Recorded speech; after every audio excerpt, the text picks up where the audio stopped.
Hello all. In this lecture, we will see the next life cycle model. It is Rapid Application Development Model or RAD model.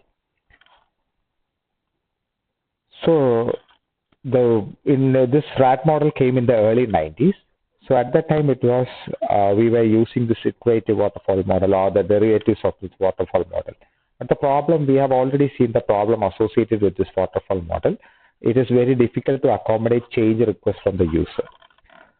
So in order to overcome that rigidity of this waterfall model, this RAD model came. So this model has both the features of both prototyping and evolutionary models. So we have already seen the prototyping model. In prototyping model, what we do is we will first build a prototype, and that prototype will be given to the customer to evaluate it. And in the evolutionary model, we have already seen that we build the software in iterations. So the software is developed through different versions of the software.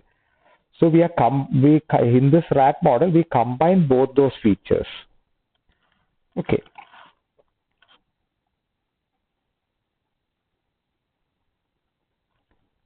So we combine both the features of prototyping model and evolutionary model.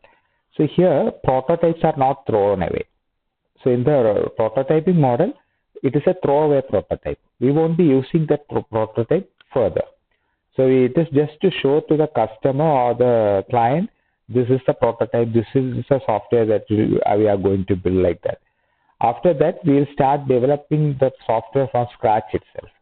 But in the case of RAD model, here prototypes are not thrown away. We build the software on this prototype itself.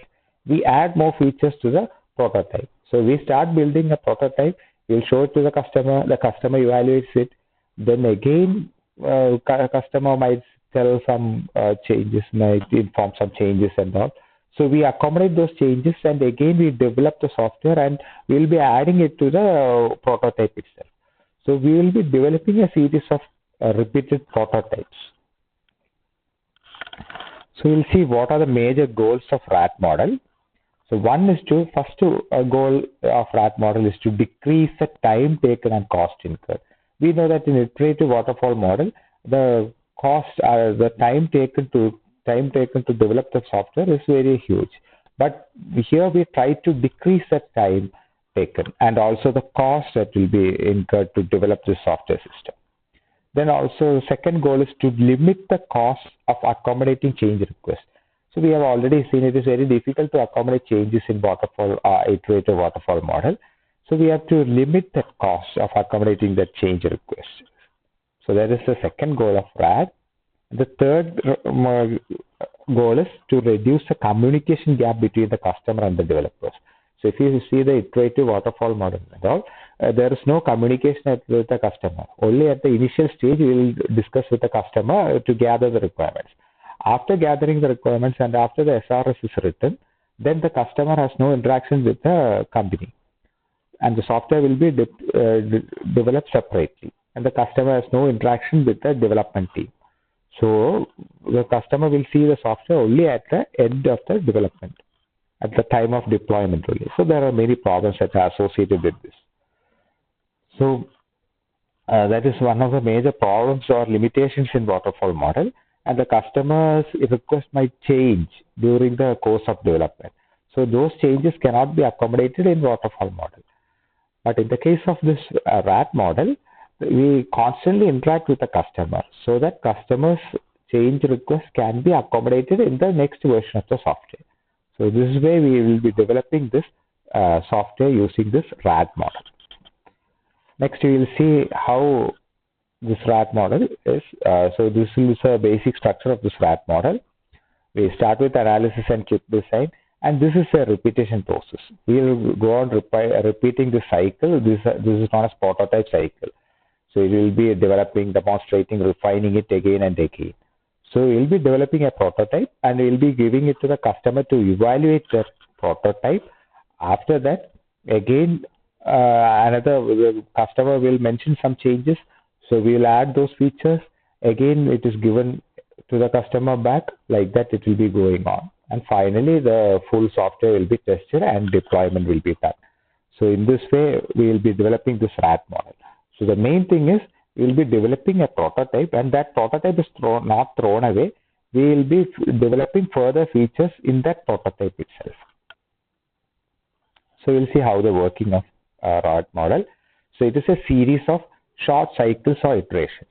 So this RAT model consists of a series of short cycles or iterations. So at any time, the development team will be focusing on the present iteration only. They will be thinking only about the current iteration, and so we'll be working out only on the current plan.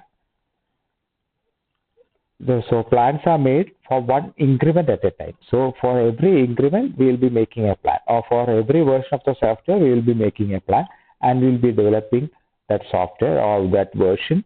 Then the time plan is called a time box. So for each increment, there will be a particular time that will be mentioned. So if it is 2 weeks, that 2 weeks is known as a time box in the case of RAT model. So at the end of time box, there will be a quick and dirty prototype will be there. So after each time box, there will be a quick and dirty prototype will be there. So that prototype will be given to the customer to evaluate. They won't be using it. Prototype is not released to the customer for regular use. So they won't be using it for regularly. Just to evaluate the prototype, it will be given to the customer. They cannot use the software. They cannot use that prototype for the company or for their regular use. They have to return it. So, or they have to find out some bugs and errors, and they have to just report it. So this prototype is not for regular use. It is just to evaluate the software. Next is, how does rapid application development facilitate this accommodation of change requests? So here features are delivered in small increments. We have already mentioned the features will be delivered in small increments.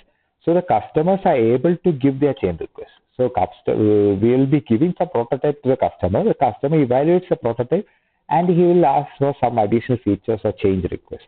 So this can be given in the next increment. So in this way, accommodation of change requests can be done using RAD. So it saves cost also. The total cost to develop the software will be reduced, because if the customer says some changes after the complete development of the software, it will be really difficult to accommodate those changes. In the case of iterative waterfall model and all, the customer can mention the change request only at the end of the deployment. So here, after deploying only, they will be able to see the software. So the customer will be mentioning some change requests after that.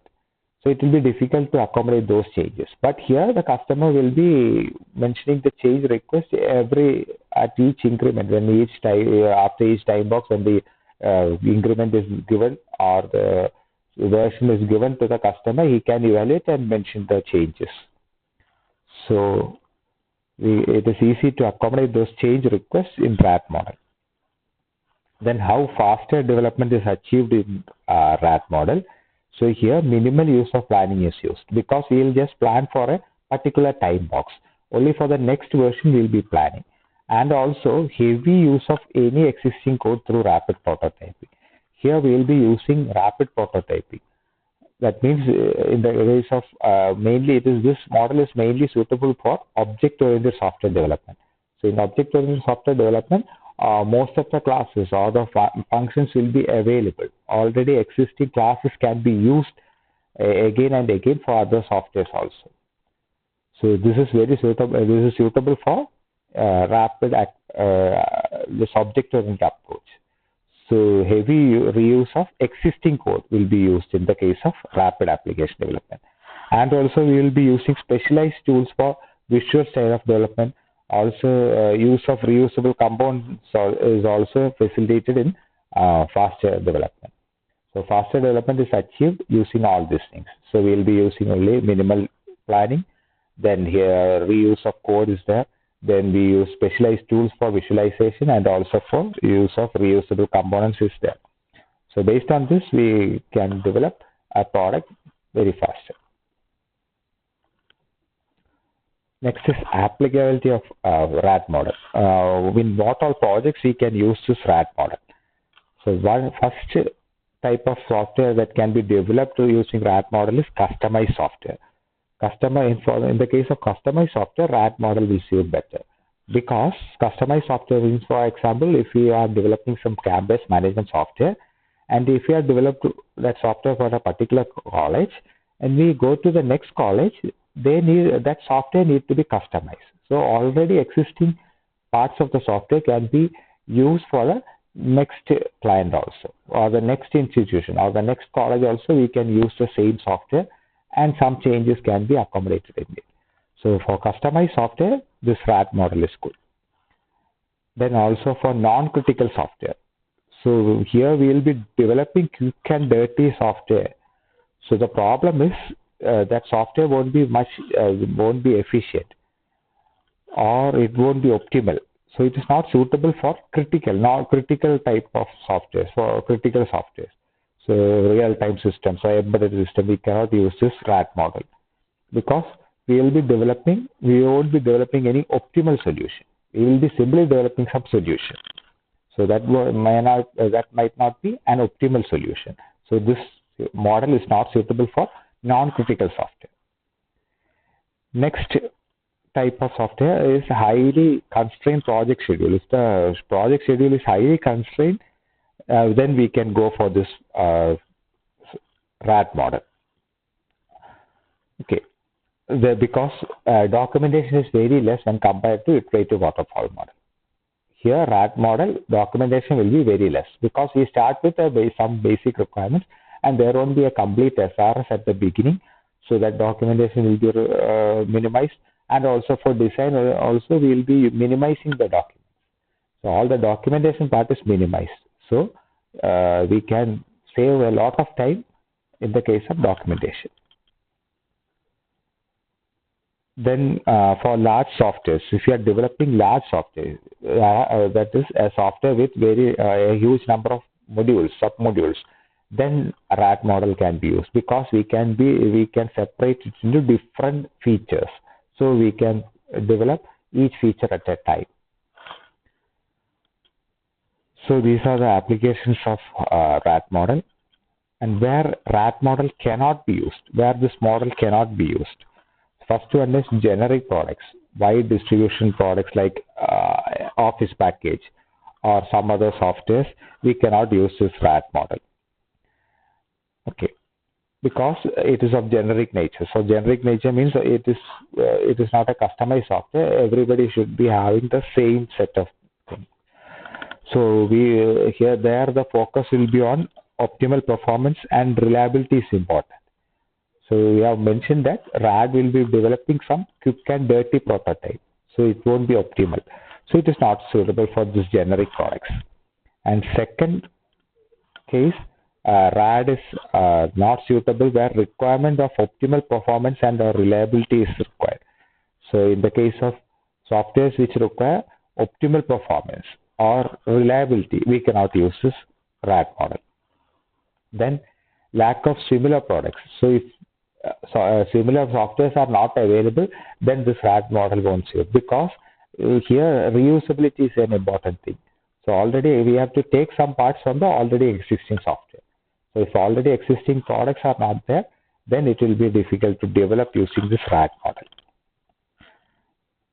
Then in fourth, where RAD cannot be used is if the software is a huge monolithic entity. Monolithic entity means if it is a single software, like if there are no different parts of a software, then this cannot be used. So if we cannot divide the features into different, or the software into different features, then RAD model is not suitable. So it is applicable only if the software can be divided into different features. If it is a single feature, single software, we cannot, and if we cannot divide it into separate submodules, then RAD model is not at all suitable. Next, we will compare this RAD model with other models. So whatever models we have studied, we will compare with those models. First, we will compare RAD and prototyping model. So in the prototyping model, the developed prototype is simply used by the development type to get insights of the problem. So we will just give it to the customer for feedback, and we will be throwing away that prototype.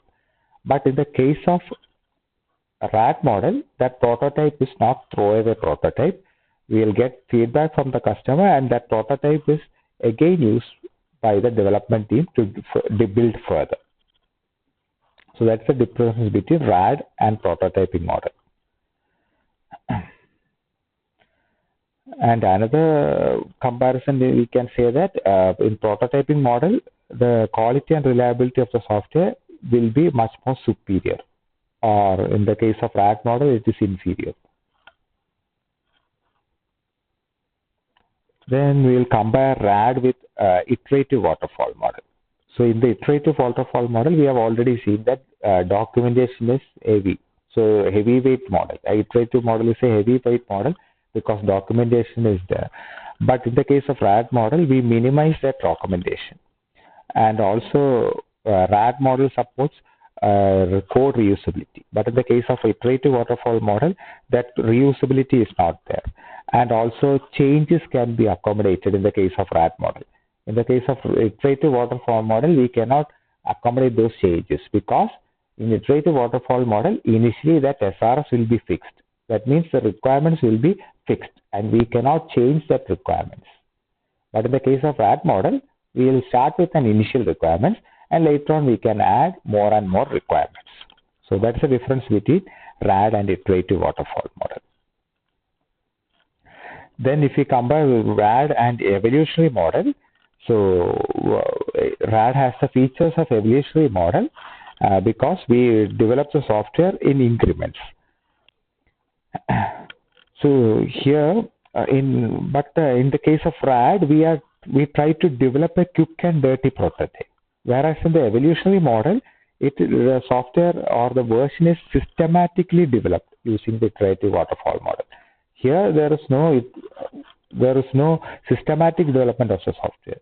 We just try to develop a quick and dirty prototype each and every time in the case of RAD model. But in the case of evolutionary model, we try to develop we follow a systematic approach of software development for each version of the software. So, and moreover, RAD model have shorter increments. But in the case of iterative waterfall model, the increments will be large. So if we say RAD model, every version of the software will be released every 3 weeks. But in the case of evolutionary model, it may take 1 month or 2 months for development of a particular version. So that's the difference between the RAD and evolutionary model. That's all. Thank you.